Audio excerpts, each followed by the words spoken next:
సుందరకాండ మహర్షి పేర్లుంచినటువంటి క్రమాన్ని బట్టే కాదు, ఎందుచేత సుందరకాండ అయింది అన్నదానికి బహుసుందరమైనటువంటి శ్లోకాన్ని ఇచ్చారు.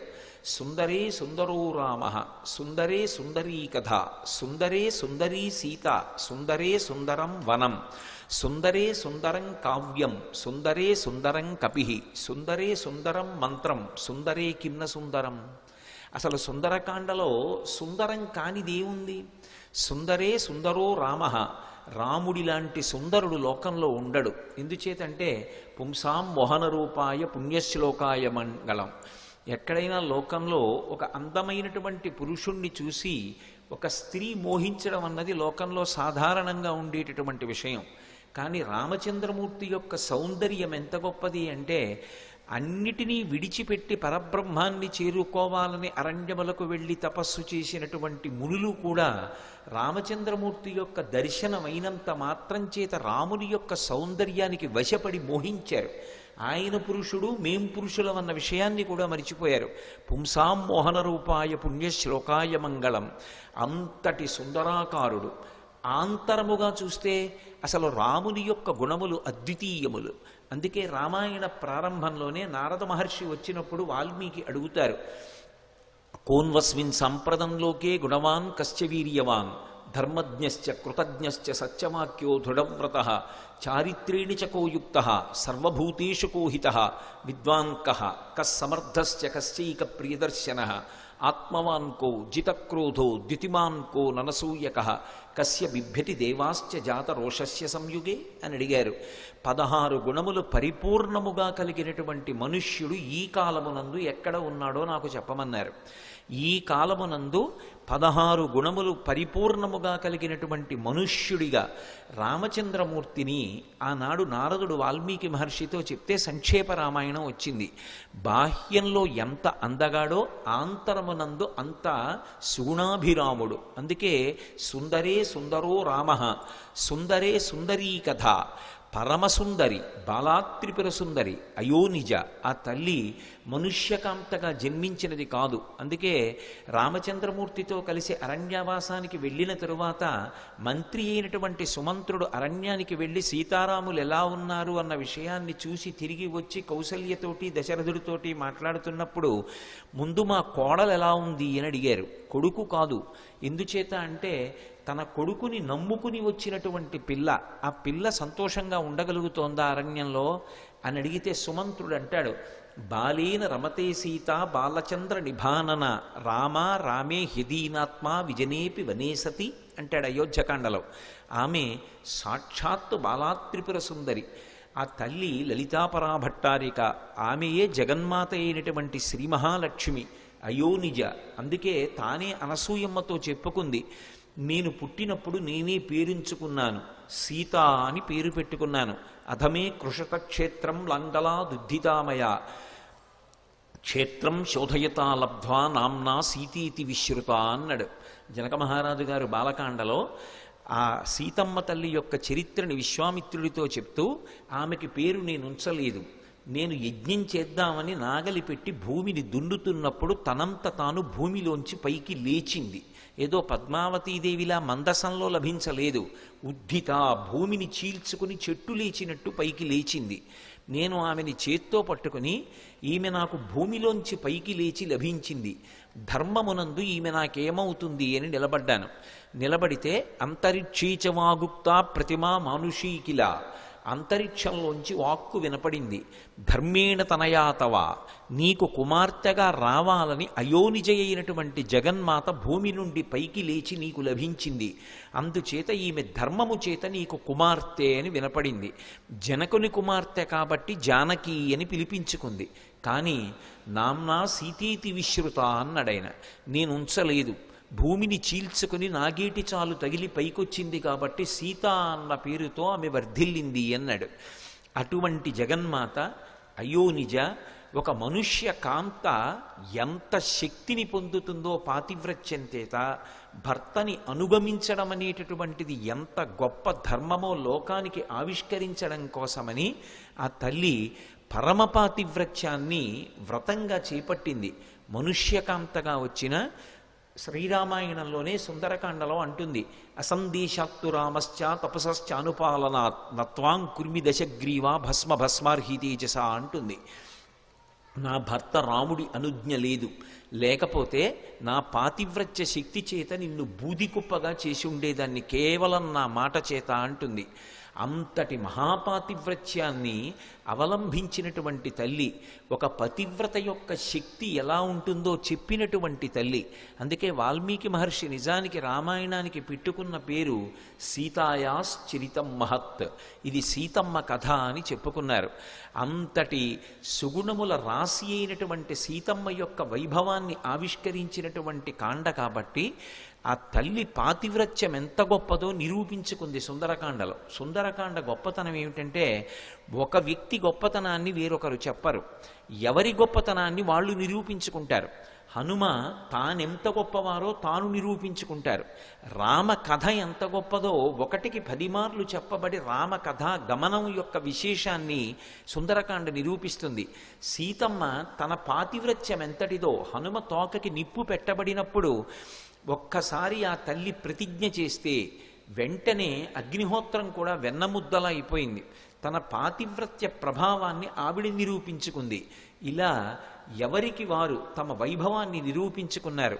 సీతమ్మ తల్లి యొక్క గొప్పతనం ఆవిష్కరింపబడిన కాండ కాబట్టి అది సుందరకాండ. కాబట్టి సుందరే సుందరో రామ, సుందరే సుందరీ కథ, సుందరే సుందరీ సీత. సీతమ్మ లాంటి సౌందర్యవతి లోకంలో ఎక్కడుంటుంది? కాబట్టి సుందరే సుందరీ సీత. అయితే ఆశ్చర్యకరమైన విషయం ఏమిటంటే, అసలు సుందరకాండ రసాభాస. ఎందుచేత అంటే, రాముడికి సీతమ్మ పట్ల అనురాగం, సీతమ్మకి రాముడి పట్ల అనురాగం. అందుకని బాలకాండ, అయోధ్యకాండ, అరణ్యకాండ రసావిష్కారం. సుందరకాండ దగ్గరికి వచ్చేటప్పటికీ రావణాసురుడికి సీతమ్మ యందు ఎనలేని అనురాగం, సీతమ్మకి రావణుని పట్ల ఎనలేని ద్వేషం. అలా పరస్పర విరుద్ధ రసాలు ప్రవహిస్తే రసాభాస అయిందంటారు. రసాభాస అయినటువంటి కాండలో పరమాద్భుతమైనటువంటి పాతివ్రత్య రసము, భక్తి రసము ఆవిష్కరించి 2 విరుద్ధ విషయాల్ని ఆవిష్కరించి లోకానికి ఆదర్శాన్ని నెలకొల్పిన కాండ సుందరకాండ. అందుకే సుందరే సుందరీ సీత, సుందరే సుందరం వనం. ఏమి అశోకవనం అసలు! ఆ అశోకవనాన్ని, ఆ కాంచనలంకని, ఆ పుష్పక విమానాన్ని అవి వర్ణిస్తుంటే వినడానికే ఆశ్చర్యంగా ఉంటుంది. ఇలా ఉంటుందా లంకాపట్టణం అనిపిస్తుంది. లంకాపట్టణంలో ఒక కిటికీకి ఉన్న పరదాన్ని చూస్తే కళ్ళు తిప్పుకోవడం సాధ్యం కాదని పరమ బలంతో హనుమ చూశారు అని రాశారు వాల్మీకి. అంత సౌందర్యాన్ని ఆవిష్కరించినటువంటి కాండ. బాహ్యంలో కాంచనలంక అంత సౌందర్యవంతంగా, అంత విశేషంగా ఉంటుంది అటువంటి అశోకవనం. కాబట్టి సుందరే సుందరే వనం, అలాగే సుందరే సుందరం వనం, సుందరే సుందరం కపిహి. ఆ హనుమ బాహ్యంలో వానరుడు, బాహ్యంలో వానరుడైన స్వామి హనుమ కన్నా సుందరుడు లోకంలో ఇంకొకడు ఉండడు. ఒక పురుషుడు పైకి ఎంత అందంగా ఉన్నా మోసంతో కూడుకున్నటువంటి జీవితంతో ఉన్నవాడు కీర్తింపబడడు. ఎవరి యొక్క జీవితాలు పరమ సౌందర్య భరితములవుతాయి? ఎవరి చిత్రపటం తీసుకొచ్చి ఇంట్లో పెట్టుకుంటారు? చాలా అందంగా ఉన్నాడన్నవాడి మూర్తి తీసుకొచ్చి పెట్టుకోరు. ఉరప్పంజరం అంతా బయటికి వచ్చేసిన, చీపురు పుల్లల్లా కాళ్ళు అయిపోయినా, ఏదో చిన్న గుడ్డ తీసుకొచ్చి ముడతలు పడేటట్టుగా ఉంచి ముద్ద చేసి అక్కడ పెడితే ఎలా ఉంటాయో అటువంటి మోకాళ్ళు అయిపోయినా, ఆఖరికి ఈ ముఖంలో ఉండేటటువంటి ఎముకలన్నీ పైకి పొడుచుకొచ్చేసిన, విభూతి కూడా 3 రేఖలుగా కాకుండా ఏదో ముద్దగా పెట్టుకుని, ఇంత కుంకం బొట్టు పెట్టుకుని, బక్క చిక్కిపోయిన శరీరంతో సత్యదండాన్ని పట్టుకున్నటువంటి చంద్రశేఖరేంద్ర సరస్వతి స్వామి వారి మూర్తిని ఇంట్లో పెట్టుకుంటారా? లోకాన్ని మోసం చేసినటువంటి వాడు ఒకడు అందంగా ఉన్నాడని వాడి మూర్తిని ఇంట్లో పెట్టుకుంటారా? అంటే అందమనేటటువంటిది, సౌందర్యం అనేటటువంటిది శరీరం వలన కాదు, లోపల ఉండేటటువంటి గుణము వలన భాషిస్తుంది. అది నిజమైనటువంటి సౌందర్యం. అందుకే లోకంలో సౌందర్యము అన్న మాట ఎవరికి అన్వయం అంటే అమ్మకి అన్వయం. అమ్మ అందాన్ని ఏ కొడుకు చూడడు. మా అమ్మగారి కన్నా మీ అమ్మగారు బాగుంటారని ఏ దుష్టుడు అనడు లోకంలో. కానీ ఎవరి అమ్మ వాళ్ళకి పరమ ప్రేమ. అమ్మ అంటే లోకంలో భద్రతకంతటికీ కూడా మారుపేరు. అమ్మ దగ్గరికి వెళ్ళి కూర్చుంటే చాలు ఎంత ఊరట కలుగుతుందో. అమ్మ సౌందర్యం. అలాగే ఏ పురుషుడు భగవంతుణ్ణి ఆశ్రయిస్తాడో, నిత్యము భక్తితో ఉంటాడో, తనకి విశేషమైనటువంటి శక్తి కలిగి ఉన్నప్పటికీ కూడా తన కొరకు అని ఒక్క విషయాన్ని కూడా వాడుకోకుండా తనకున్న శక్తినంతటినీ లోకం యొక్క అభ్యున్నతి కొరకు వినియోగిస్తాడో వాడు నిజానికి సుందరాతి సుందరుడు. స్వామి హనుమ బుద్ధిమతాం వరిష్టం. బుద్ధిమంతులలో ఆయన కన్నా అగ్రగణ్యుడు లేడు. వ్యాకరణ పండితులలో ఆయన కన్నా వ్యాకరణం చదువుకున్నవాడు లేడు. తేజోవంతులలో ఆయన కన్నా తేజోవంతుడు లేడు. ఎందుకంటే ఒకానొకప్పుడు హనుమ యొక్క ఆవిర్భావ సమయంలో ఇంద్రుడు వజ్రం పెట్టి కొట్టినప్పుడు ఆయన కింద పడిపోతే బ్రహ్మగారు వచ్చి చిరాయుర్దాయం ఇచ్చి దేవతలందరినీ వరాలు ఇమ్మన్నప్పుడు సూర్యభగవానుడు వచ్చి తన తేజస్సులో 100వ అంశని ధారపోశాడు.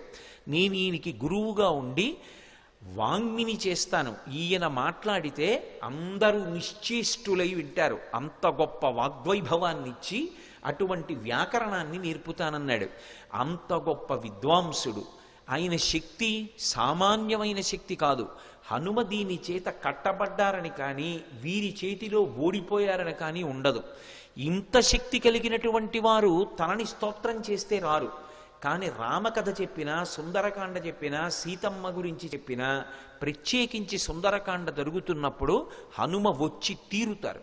ఎందుకు వస్తారంటే రామాయణంలో ఉత్తరకాండలో ఒక విషయం ఉంది. రామచంద్రమూర్తి అవతార పరిసమాప్తి చేస్తూ హనుమని అడిగారు, హనుమ నువ్వు కూడా నాతో వచ్చేస్తావా అని అడిగారు.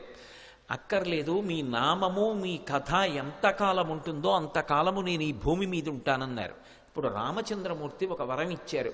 మత్కథా ప్రచరిష్యంతి యావల్లోకే హరీశ్వర తావద్రమస్య సుప్రీతో మద్వాక్యం అనుపాలయన్. ఎక్కడెక్కడ రామకథ చెప్పబడిన, ప్రత్యేకించి రామకథ 1కి 10 మార్లు తిరిగేటటువంటి కాండ సుందరకాండ.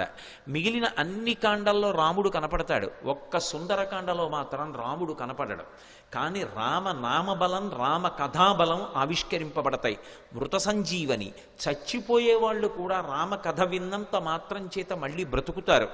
రామ కథ గొప్పతనం, రామ కార్యం యొక్క గొప్పతనం, రామనామం యొక్క గొప్పతనం ఆవిష్కరింపబడిన కాండ కాబట్టి అది సుందరకాండ. అటువంటి సుందరకాండ ప్రవచనం జరుగుతున్నా, సుందరకాండ పారాయణ జరుగుతున్నా, సుందరకాండ గీతంగా పాడిన, సుందరకాండని వాద్య పరికరం మీద మ్రోగించిన తప్పకుండా హనుమ వస్తారు. అందుకే సభలో ఒక సంప్రదాయం ఉంటుంది. ప్రవచనం చేసేటటువంటి వారు ఎవరుంటారో వారికి ఒక్కరికే ఒక ఆసనం వేస్తారు, వ్యాసపీఠం అని. ఒక్క సుందరకాండ ప్రవచనం చేస్తుంటే మాత్రం కేవలం సుందరకాండ ప్రవచనం చేసేవారు కాదు, ఆయన కన్నా ఎత్తుగా ఉండేటట్టుగా వేరొక ఆసనం వేసి పాదపీఠం పెట్టి ఆసనం మీద పువ్వులు వేసి పక్కన పానకం, అరటిపళ్ళు పెట్టి ఉంచుతారు. ఎందుకంటే అటువంటి సభలోకి తప్పకుండా సూక్ష్మ రూపంలో హనుమ ప్రవేశించి కూర్చుంటారు అన్నది రూఢమైనటువంటి సంప్రదాయం. చంద్రశేఖర భారతి మహాస్వామి అంతటి వారు కూడా దాన్ని నిర్ధారణ చేశారు. అంతటి అద్భుతమైనటువంటి శక్తి కలిగిన కాండ సుందరకాండ. అందుకు కదూ ఎప్పుడూ లేనిది ఇవాళ మాత్రం ప్రత్యేకంగా వేష్టితార్జున వస్త్రం తం విద్యుత్ సంఘాత పింగళం అని తెల్లటి బట్ట ఆచ్ఛాదించిన, తెల్లటి వస్త్రాన్ని బహూకరించిన స్వామి ఎంతో ప్రీతి చెందుతారు. అందుకే ఆసనం వేసి దాని మీద తెల్లటి బట్ట ఆస్తరణగా వేసి పాదపీఠం పెట్టి ఉంచారు. కాబట్టి స్వామి హనుమ నిజమైనటువంటి సుందరుడు. అంత శక్తి ఉన్నా కూడా ఆయన ఎన్నడూ కూడా నా కొరకు అని ఒక్క క్షణం, తన కోసమని ఒక్క పని కోసం ఆ శక్తిని ఆయన వినియోగించుకున్నటువంటి సందర్భం హనుమ అవతార ఆవిర్భావం నుంచి నేటి వరకు కాదు, ఏనాటికి ఉండదు. మీకు అటువంటి వాళ్ళు ఇద్దరే కనపడతారు వాంగ్మయంలో. ఒకటి హనుమ. ఆయన జీవితం మొత్తం మీద ఆయన ఇప్పటికీ చిరంజీవి. ఎప్పుడూ కూడా తన కొరకు అని చెప్పి తన బలాన్ని కానీ తన బుద్ధి బలాన్ని కానీ ఆయన వినియోగించుకున్నది ఏనాడు లేదు. ఎప్పుడు తన బలాన్ని ఉపయోగించినా లోకం కోసమే. అలాగే రెండవ వారు శంకర భగవత్పాదులు. జీవితమంతా పరుల కొరకే తప్ప తనకి ఎన్ని యోగశక్తులున్నా చిట్ట చివరికి భంగధర వ్యాధి పుట్టి కట్టుకున్న పంచె నిత్తుటితో తడిసిపోతున్న తనని తాను రక్షించుకోవడానికి తనకున్న శక్తిని వినియోగించుకోనటువంటి మహాత్యాగమూర్తి శంకర భగవత్పాదులు. హనుమ ఎంతటి త్యాగమూర్తియో శంకరాచార్యుల వారు అంతటి త్యాగశీలి. అటువంటి హనుమ సుందరాతి సుందరుడు. ఆయన కన్నా సుందరుడు లోకంలో ఎక్కడుంటాడు? అందుకే సుందరే సుందరం కపిహి, సుందరే సుందరం మంత్రం. ఆ రామ మంత్రం, హనుమత్ మంత్రం, సీతమ్మ మంత్రం కాదు కాదు, సుందరకాండే ఒక పెద్ద మంత్రం. ఎందుచేత అంటే సుందరకాండ తత్తతో ప్రారంభం అవుతుంది. అందుకే ఆ ప్రారంభం చేస్తూనే తత్ అని మొదలుపెట్టి చిట్ట చివర మళ్ళీ సుందరకాండ పూర్తి చేసినప్పుడు తత్ అని మొదలుపెట్టి పూర్తి చేస్తారు. తతో మయా వగ్విదధీన భాషిత శివాభిరిష్టాభిరభిప్రసాదిత జగామ శాంతిం మమ మైథిలాత్మజ తవాపి శోకేన తథాపి పీడిత. ఆ శ్లోకంతో పూర్తయింది సుందరకాండ. అందుకని తత్తో తతో రావణనీతాయా సీతాయా శత్రుకర్షణ ఈష పథమన్వేష్టం చారణా చరితే పథి. ఆ శ్లోకంతో మొదలైంది. తత్తుతో మొదలై తత్తుతో పూర్తయింది. తత్ పరబ్రహ్మవాచకం. అటువంటి తత్తుతో మొదలై తత్తుతో పూర్తయినటువంటి సుందరకాండ ఏది ఉందో అందులో చాలా శ్లోకములు మంత్రములని చెప్తారు సంప్రదాయజ్ఞులు. అసలు మొట్టమొదటి శ్లోకమే మంత్రం సుందరకాండలో. అందుకే సుందరకాండ చెప్తున్నప్పుడు కూడా కొన్ని నియమాలు పాటిస్తారు. ఎక్కడ పడితే అక్కడ సుందరకాండని ఆపడం కుదరదు. అది ఒక శుభప్రదమైనటువంటి ఘట్టాన్ని చేరుకుంది అన్న తర్వాతనే సుందరకాండను ఆపుతారు. సుందరకాండ పారాయణకి కూడా అందుకే అన్ని నియమాలు చెప్తారు. సుందరకాండ సద్య ఫలితం, వెంటనే ఫలితాన్ని ఇచ్చేస్తుంది. ఎంత భయంకరమైన స్థితిలో ఉన్నవాడైనా సరే గట్టెక్కించేస్తుంది. సుందరే సుందరం మంత్రం. ఈ మాట అనడం వెనక ఒక పెద్ద నేపథ్యం ఉంది సుందరకాండ శక్తిని ఆవిష్కరించడానికి. మానవుడిగా పుట్టినటువంటి రామచంద్రమూర్తి అంతటి ఓర్పు కలిగినవాడు, అంతటి సుగుణాభిరాముడు కూడా ఒకప్పుడు ఎంత బాధపడ్డాడంటే ఎవరూ అనకూడనటువంటి మాట, ఆయన దురదృష్టాన్ని ఆయన వర్ణించుకుంటూ పరమ భయంకరమైనటువంటి మాట ఒకటి చెప్పాడు. రాజ్యాద్భ్రంశో వనే వాసః సీతా నష్ట హతో ద్విజ ఈదృశీయం మమావస్థ నిర్దహేదపి పావకం అన్నాడు అరణ్యకాండలో. నేను ఎంతటి దురదృష్టవంతుడినో చూశావా లక్ష్మణ. నాకు యవ్వరాజ్య పట్టాభిషేకం జరగాలి. ముందు రోజు రాత్రి యవ్వరాజ్య పట్టాభిషేకం అన్నారు. ఈ పాటికి నేను ఏనుగు మీద అంబారీలో తిరగాలి.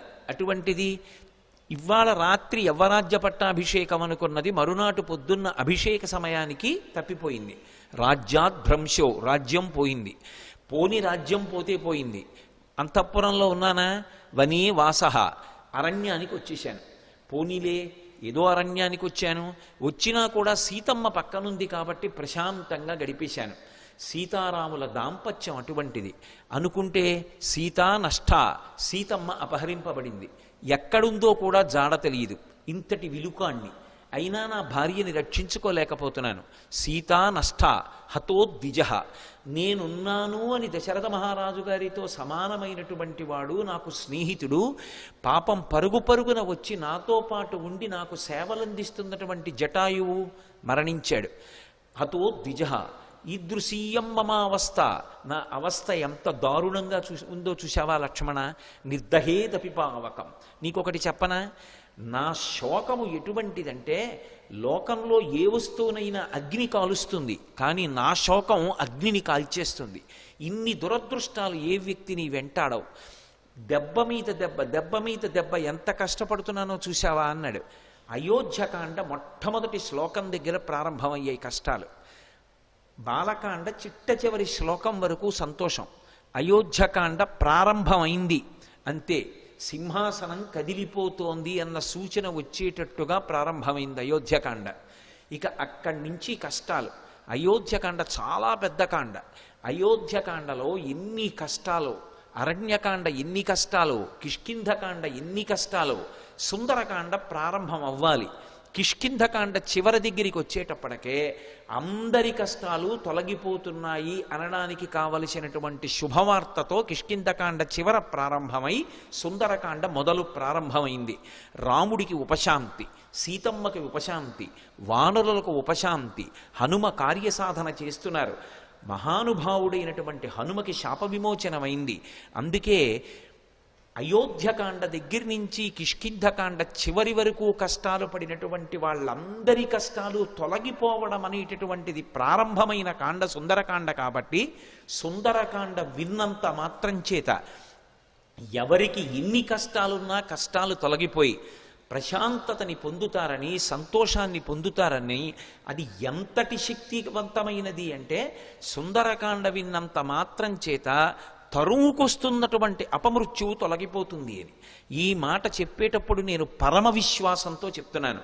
సభాముఖంగా నా వ్యక్తిగత అనుభవాల్ని ఆవిష్కరించడం నాకు ఇష్టం లేదు, కానీ నా జీవితంలో సుందరకాండ శక్తి ఎంతటిది అన్నది, తరువుకొస్తున్న అపమృత్యువు తొలగిపోతుంది అన్నదానికి పరమ బలీయమైనటువంటి సాక్ష్యములను నేను జీవితంలో చూశా సుందరకాండ ప్రవచనంలో. అంత శక్తివంతం సుందరకాండ. అందుకే సుందరకాండ అంటే బ్రహ్మాస్త్రంగానే భావిస్తారు పెద్దలు. అంత గొప్ప కాండ. అందుకే సుందరే సుందరం మంత్రం సుందరే కిమ్న సుందరం. అసలు సుందరకాండలో సౌందర్యం కానిదేముంది? సుందరకాండం ఆశాంతము సౌందర్యము. సుందరకాండ ఒక్కటి విన్నంత మాత్రం చేత ఉపాసన సంబంధమైనటువంటి రహస్యములు ఎన్నో కూడా పరిష్కరింపబడతాయి. ఎన్నో విషయాలు మనకి ద్యోతకమవుతాయి. అన్ని విషయాలతో కూడుకున్నటువంటి కాండ కాబట్టి ఈ కాండకి సుందరకాండ అని పేరు. ఇందుచేత సుందరకాండ. అసలు రామాయణంలో కాండల యొక్క నిర్ణయమేమి అన్న విషయం మీదది వేరుగా ప్రవచనం చేసినప్పుడు ఇంతకన్నా మాట్లాడవలసి ఉంటుంది. కానీ నేను సుందరకాండ ప్రవచనం చెయ్యడానికి వచ్చి ఇంతకన్నా సుందరకాండ గురించినటువంటి ఉపోద్ఘాతాన్ని ఇవ్వడం సాధ్యం కాదు.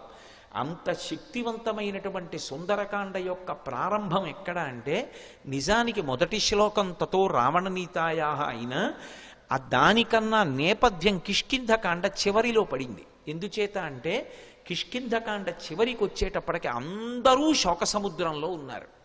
ఎదురుగుండా సముద్రం, అందరి గుండెల్లో శోక సముద్రం.